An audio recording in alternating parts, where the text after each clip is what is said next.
오랜 기다림이었습니다. 여러분 지금 정치 계속 복잡해지는데 이 정치 복잡한 정치 이거를 속 시원히 말씀드리고 여러분한테 해석해드리고 또 예상을 아주 날카롭게 해주시는 대한민국 최고의 정치 컨설턴트이자 분석가 유승찬 정치 컨설턴트와 함께하는 유승찬의 콕인데요. 지금 스튜디오에 나와 계십니다. 어서 오십시오. 네, 안녕하세요. 작년 이 국민의힘 전당대회 얘기부터 해야 돼. 예. 작년보다 떨어지긴 떨어졌는데 이게 뭐 그렇게 낮은 건 아닌 것 같아요. 그렇죠. 이제 통상 전당대회 치고 이렇게 아주 낮은 숫자는 아닌데, 그렇죠. 예. 근데 이제 작년이 원래 높았어요. 55%가 정권 넘었으니까. 초기니까. 예, 정권 예. 초기고 뭐 이제 조직이 움직이잖아요. 그 정권 초기에는. 예. 그래서 이번에 이제 이거 갖고서 이제 이제 서로 이제 후보들마다 투표율이 낮은 것이 누구에게 유리한가. 이거 참 그래요. 그죠. 투표율이 높은 게 누구에게 유리한가 하는 분석하는 건 좀 많이 봤는데 낮은 게 나한테 유리하다 이렇게 얘기하는 건 좀 거시기하죠. 약간 디스하는 거잖아요. 스스로. 예. 그러니까 근데 이제 이게 이제 여러 가지가 있는데 그러니까 한동훈 바람이 뭐 중간에 뭐 이런 논란으로 인해서 좀 식었다 이런 분석이 있고 또 한쪽에서는 조직 동원이 전방위적으로 일어나지 않았다. 그러니까 이제 조직 동원이라는 것은 아무래도 이제 친윤 쪽 얘기겠죠. 왜냐하면 이제 어쨌든 그 조직을 많이 갖고 있으니까. 그래서 투표율이 낮은 것이 당장 누구에게 유리하고 불리하다 이렇게 얘기하기는 좀 어려운 것 같고요. 제가 주목하는 것은 전체 기조 흐름이 바뀌었냐 안 바뀌었냐. 그러니까 애초에 시작됐던 그러니까 어대한이라고 그랬잖아요. 저는 뭐 그게 크게 흔들리진 않은 것 같다 이런 생각이 듭니다. 왜냐하면 이게 참 그런데 물론 한동훈 위원장이 그 패스트트랙 관련해서 방송에 나와서 그 이야기를 한 건 되게 전 부적절했다고 봅니다. 그리고 선거 전략적 측면에서 보면 한동훈 위원장은 대응을 하면 안 돼요. 이렇게 압도적으로 유리한 후보는 자꾸 말려들 필요가 없죠. 무슨 공격이 들어와도 무슨 얘기만 하면 되는 줄 알아요. 딱 한마디만 하면 돼요. 국민의힘을 이기는 정당으로 만들기 위해서 나왔습니다. 그냥 무슨 공격이 와도 그러면 공격하는 사람들이 머쓱해지거든요. 근데 이제 이걸 논란을 증폭시켰다. 그래서 어떤 이 혁신적이고 포용적인 리더십을 보여주는 것보다 좀 약간 검사스러운 모습? 그러니까 정치인 이제 정당의 대표가 된다는 건 사실은 굉장히 중요한 정치인의 자리인데 특히 여당 대표잖아요. 그렇죠. 거기에 좀 상처를 입은 건 사실이다. 저는 이렇게 봅니다. 여당 대표는 우리나라 의전 서열 5인가 그럴 거예요. 네, 맞습니다. 예. 그 정도로 높은 자리인데. 근데 어쨌든 지금 뭐 2위가 또 어떻게 될 것인가도 중요한 거 아니겠어요? 참 질문. 대표님 결선 투표 어떻게 될 것 같으세요? 지난번에 제가 나왔을 때 네. 그 결선 투표를 안 갈 확률이 51%라고 그랬거든요. 네. 뭐 그대로 유지하겠습니다. 예. 다행이다. 뭐 50.29%만 이러면은 참 그런데. 네, 왜냐하면 이제 뭐 여러 가지 뭐 원래 이게 전당대회 그 투표는 당원들이 하는 투표는 예측하기 좀 어렵습니다. 그래서 뭐 이건 그냥 재미삼아 하는 것으로 이제 아시면 될 텐데 저는 어쨌든 그런 실수나 이런 것들이 있었음에도 불구하고 뭔가 나경원 후보나 원희룡 후보가 이 대세 흐름을 뒤엎을 만한 그런 어떤 캠페인을 보여주진 못했다. 계속 한동훈 후보를 공격하는 데만 올인했다. 근데 이게 되게 약간 피로하거든요. 사실 투표율이 좀 낮은 거는 관심도도 그렇지만 약간 피로감을 느끼는 당원들도 꽤 있는 거라고 좀 봅니다. 그러니까 계속 싸움만 했잖아요. 근데 놀라운 사실은 제가 이 전당대회 보면서 느낀 게 이렇게 싸움만 하는데 국민의힘 지지율이 올라가잖아요. 그러니까 이거 정말 놀라운 일 아니겠습니까? 예. 그래서 이게 우리 신일 교수님은 계속 이제 민주주의에서 어떤 다원성 이걸 굉장히 중시하잖아요. 계속 그 말씀 하시잖아요. 이게 참 신기해요. 그러니까 민주당은 이거 대표가 엄청 다원적이죠. 맨날 싸우니까. 대표가 91% 득표를 하고 있는데도 지지율은 잘 안 움직이잖아요. 아까 제가 언급한 한국갤럽 조사에서는 27%로 오히려 떨어졌어요. 그게 있잖아요. 제가 그래서 한간에 이제 이번에 참 묘하게 이건 그냥 한간에 떠들어대는 얘기인데 조국 혁신당은 김정은보다 많이 얻었다 이런 얘기가 되고 있고 김정은이 99.6%인가 그랬거든요. 그러니까 이게 약간 그래서 조국 혁신당은 약간 조선노동당 같고 민주당은 이게 이제 선거 결과 얘기하는 겁니다. 중국 공산당 같고 국민의힘은 완전히 당나라당이다. 그래서 이게 있잖아요. 지금 묘하게 너무 극단적으로 치닫고 있다. 이런 그러니까 정치가 이제 그런 과정에서도 왜 격렬하게 치고받고 싸우는 정당의 지지율이 오히려 오르고 있을까? 뭐 이건 한번 정치학자들이 한번 연구를 해보셔야 되지 않을까 이런 생각이 듭니다. 근데 사실 좀 싸웠어요. 네? 아유, 저는 무섭더라고요. 이게 이번에 싸우는 저는 거 보면. 원래 보수 정당은요 권력 투쟁이 격렬합니다.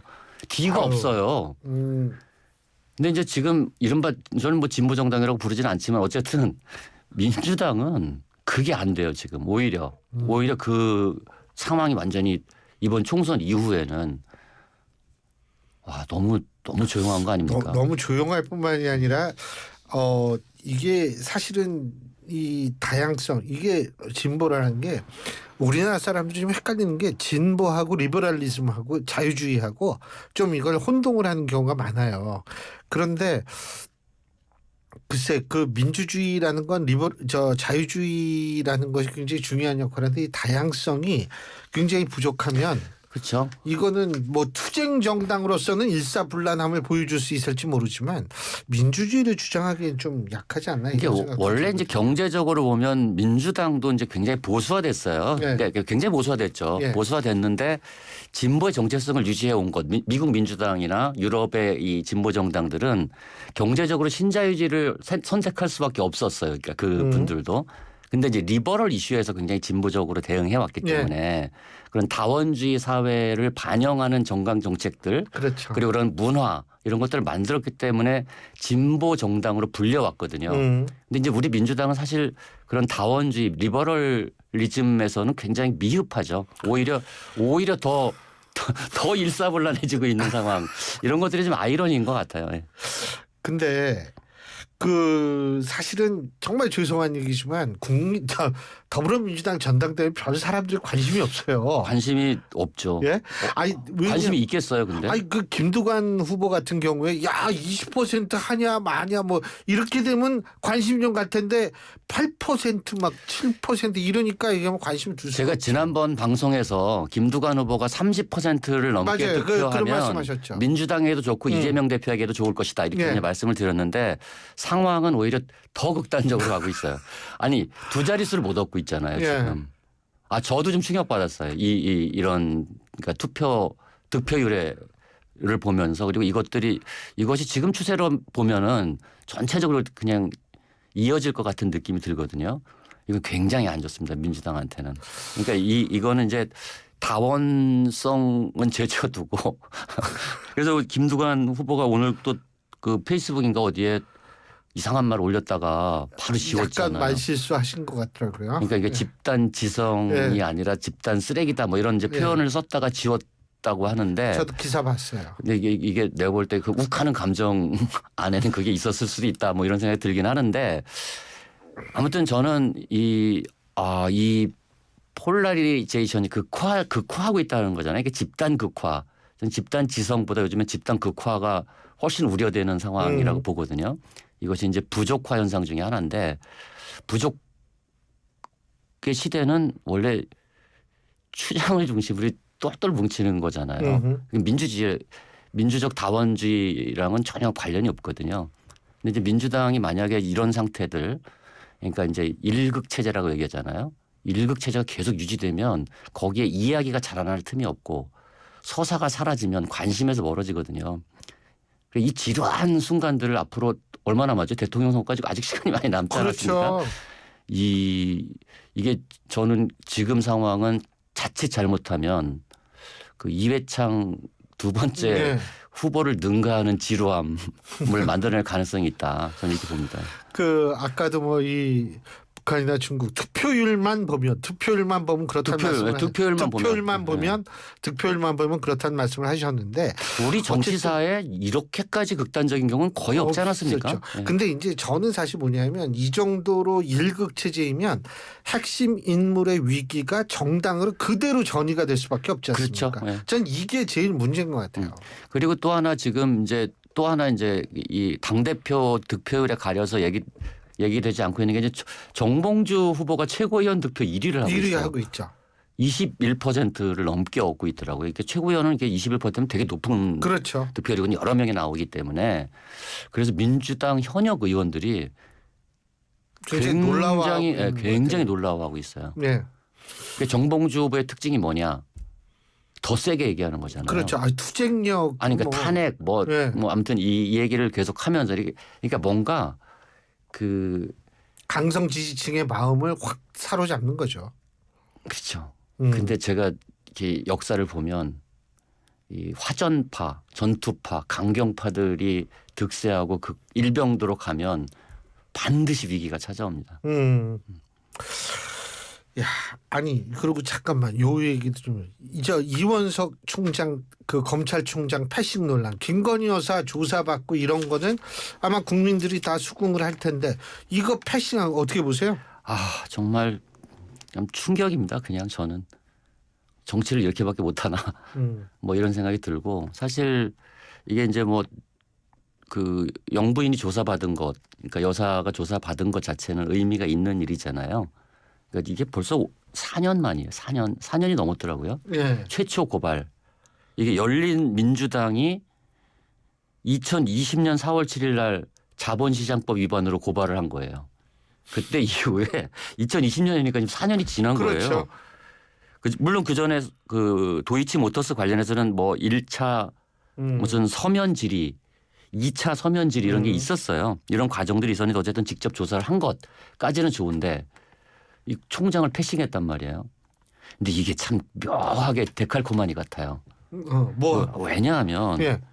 이게 우리가 어떻게 됐어요? 그때 이 문재인 대통령 때 예. 이성윤 서울지검장하고 직거래를 했잖아요. 그때 윤석열을 패싱했거든요. 윤석열 검찰총장을. 뭐 거래가 아니라 직접 이제 아니 뭐 저는 그냥 한간에 도는 얘기가 이게 뭔가 직거래는 뭐 약간 그런 느낌이잖아요. 예. 대통령실하고 서울지검이 논의해서 어쨌든 조사 장소도 정하고 이런 거 아니겠습니까? 근데 총장을 패싱한 거잖아요. 근데 이번에는 어쨌든 이창수 지검장이 이원석 검찰총장을 패싱한 거잖아요. 근데 이거는요 이해가 안 돼요.